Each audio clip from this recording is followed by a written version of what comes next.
Hello, I'm Sandra Anastonson's Covenant of the Way. I'm doing this video to let you know of some things that have been happening, some additional things. This one I've actually put on YouTube already, so I'll quickly go through it, but there's been some more things happening, some really worrying things regarding the government, the surveillance police that are stalking me around Guiseley, and they just will not stop it. So I'll just tell you about this incident that happened. It was on Saturday, the 3rd of the 8th, 25, and as I say, the military surveillance police and the government have orchestrated this, and Starmer. I visited a library to do some mission works, to be told that a letter had been left for me and that someone were looking for me. I was very shocked to find when I opened the letter that it was from a certain department of the mental health. I could not believe it. Orchestrated by Starmer and the military surveillance. The government, Starmer, are using every single military torture operation they can prevent me from claiming my home back and taking the government to court. They don't want me to do that, and to win my home back. They just do not want that. And there have been, during the 12 years of military surveillance, when I was in my home, the government's military surveillance operation going on, which people don't know about, which I'll speak about more later on. They don't know about this, but this was to keep myself without a voice and the freedom of speech for 12 years. And they wanted to steal my home, they wanted to steal my works and my missions and my copyrights. And the government didn't have anything on me because I've no criminal record, so they didn't have anything on me at all. So they began a horrifying nightmare of over many years to try to commit me into a mental institution. Would you believe that? Where I would have no voice, and I would be cancelled forever. Because they had absolutely nothing on me. A Christian writing, because I was a Christian, and for writing a hymn called Holy Epitome Jesus, which I wrote, and they also wanted to steal and take for the C of E, and I opposed it. So they were doing their best to try to stop me in any way, torturous way that they could, which was surveilled my hymn, it was stolen, it was put out. The government cut out for government cash, and for the Church of England monarchy, they wanted it, and I believe they still do as well. And to cover this surveillance and other things surveilled over, to keep me a political prisoner, and to silence dissent, they tried to commit me into a mental institution. So there was something wrong with me. The thing is, though, I photograph the Holy Spirit photographs, which they don't like, they want. But there is millions, multi-millions of people around the whole world that have seen the Holy Spirit photographs, and you cannot commit someone into a mental institution or say there's anything wrong with them or even lock them up for believing in the Holy Spirit, which is the Holy Spirit of God. So if they believe it, they'd have to have a lot of mental institutions, and they would have to have a lot of police stations, because they're locking everybody up, including the hierarchies in the churches. So it's just ridiculous, because that was their pathetic reason. They're trying to say that there's something wrong with her because she believes in the Holy Spirit and it's come upon her, and I photograph the Holy Spirit photographs, and yet the whole world literally believes in the same thing. So it's they're just doing it to torture me and harass me and trap me around and hound me everywhere I'm going. Even now I'm on the street. So this is a big lie, orchestrated by all prior PMs and corrupt governments and military surveillance police.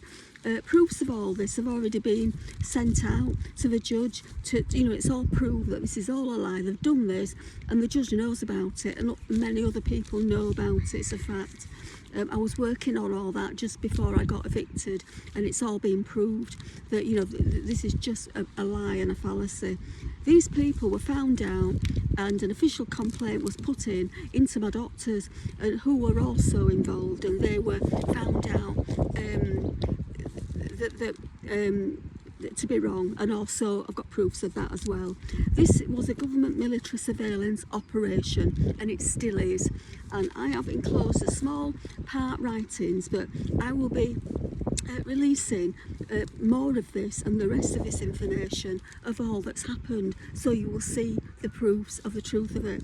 The letter which was left at the library was government again, and trying to use this against me to prevent me from any court action against them again, and trying to force myself into a woman's homeless refuge.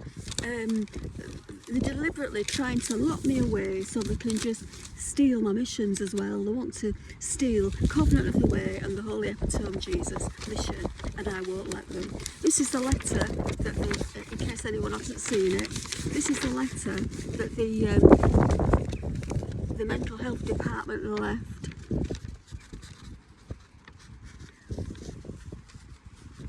Yeah, that I opened, and I wasn't very pleased about it, as you can imagine.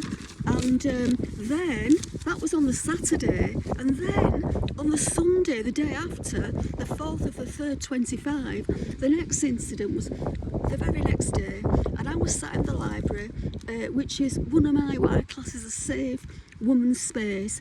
When I felt the presence of someone watching me at the side of me while I was doing some writings. I was trying to basically concentrate on my missions and my writings, and I keep getting constantly interrupted, and it's just, you know, it's more than that, but it's just distracting my work that I want to do. And then these two women in badges were stood at the side of me. I didn't know who they were.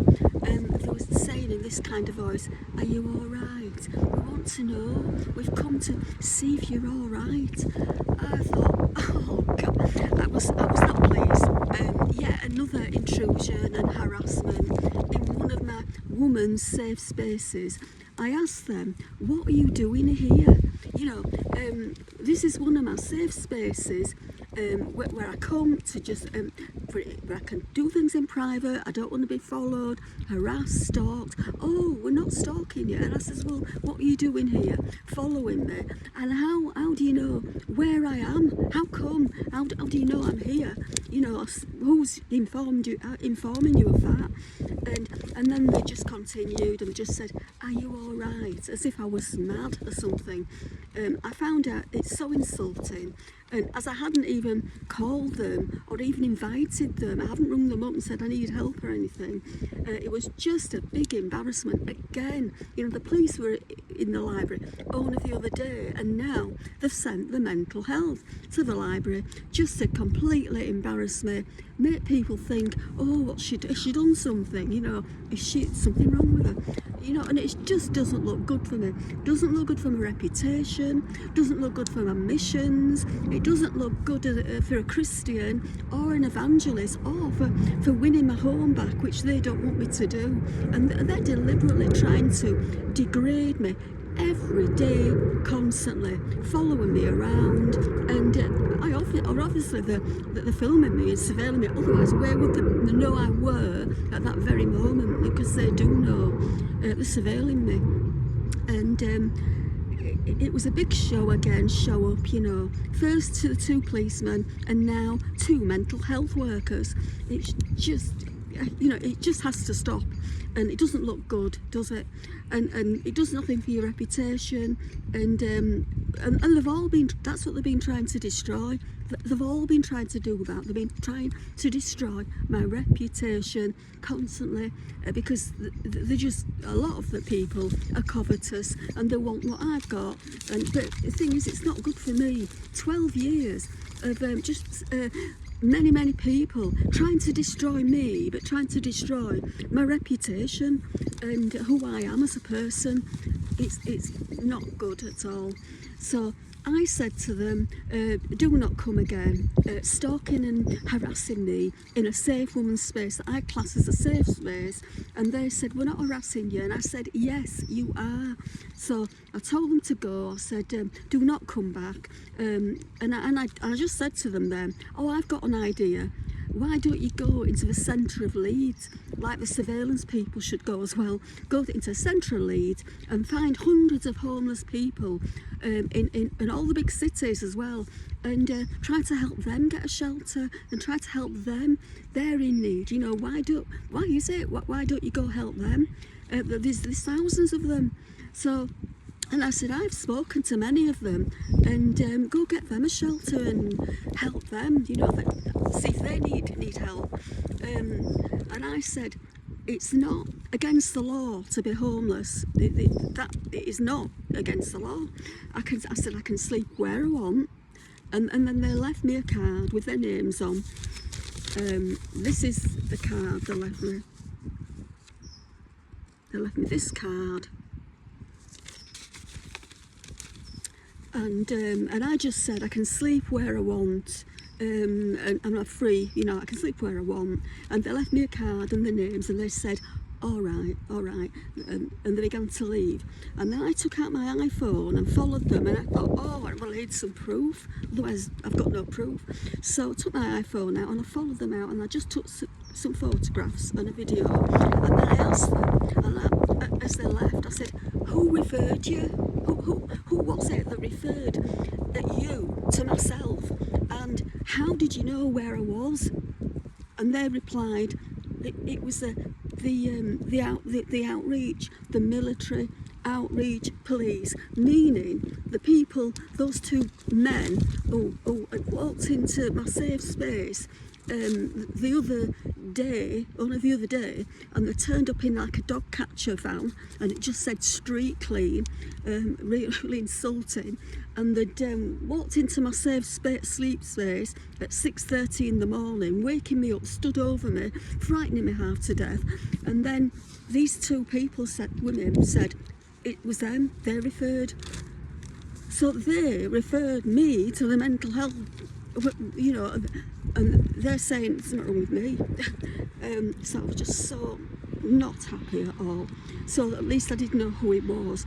And these outreach and military police, dog catcher van, etc., are a part of the council and the government, and ties to the military surveillance police, where they are supplying information.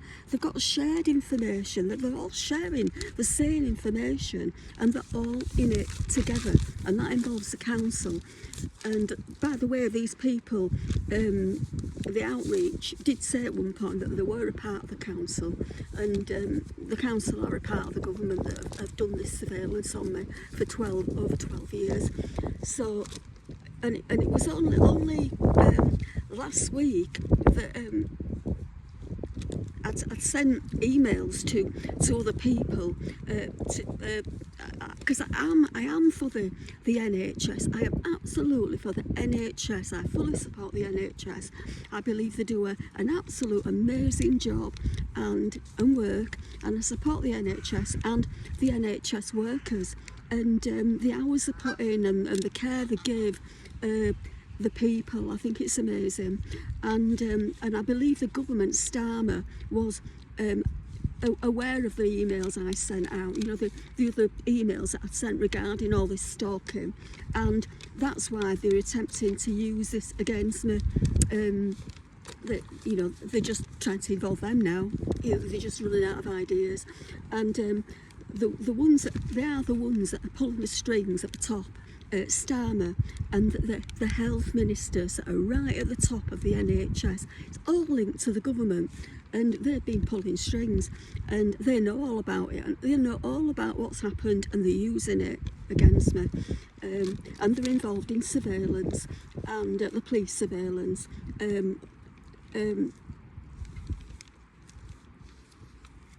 And sorry, I'm just losing track of it. And it wouldn't have anything to do with the ordinary NH staff workers, because, as I say, I'm for the NHS.